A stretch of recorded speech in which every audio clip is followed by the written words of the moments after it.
You jump in your Nissan, press the start button, and suddenly you're hit with an I-Key system error on your dashboard. Frustrating, right? Don't worry. By the end of this video, you'll know exactly what's causing it and how to fix it yourself. And make sure to watch till the end, because I'll show you a simple trick that'll get your car started immediately, even if your key fob is not working. Let's start with what this error actually means.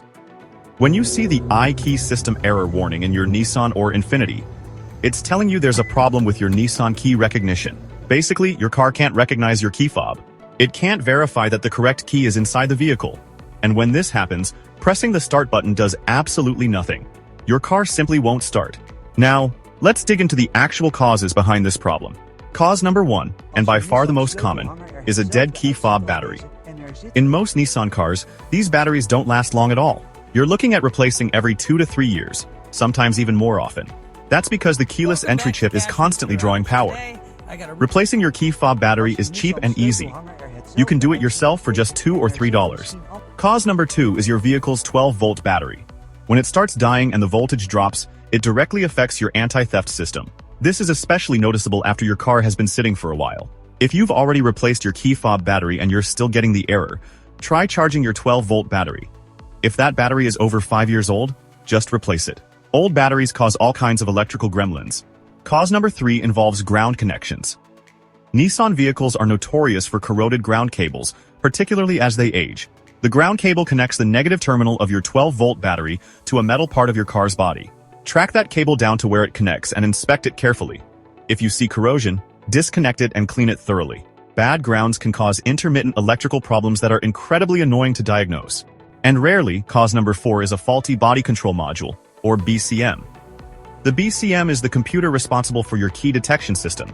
So if it's glitching or failing, you're going to have key fob detection problems. I've personally seen multiple Nissan vehicles with BCM issues. Fixing this can be a little bit costly. Fortunately, this is rarely the cause. But here's that quick trick I promised you.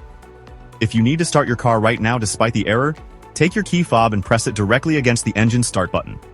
Hold it there and push. The error should disappear immediately, and your car will start. This is a backup method that Nissan programmed into all their keyless entry vehicles. Even if your fob's battery is completely dead or the fob is broken, the chip inside can still communicate with your anti-theft system this way.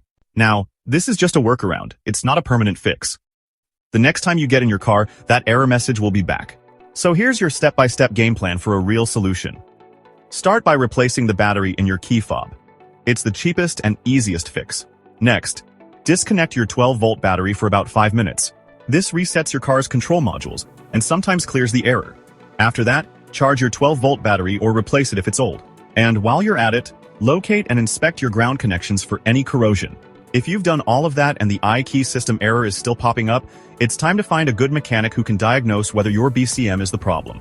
These fixes will solve the issue for most people without having to pay dealership prices.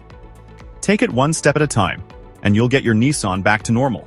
If this video helped you out, make sure to subscribe for more practical car repair solutions. Drop a comment below if you've dealt with this issue before.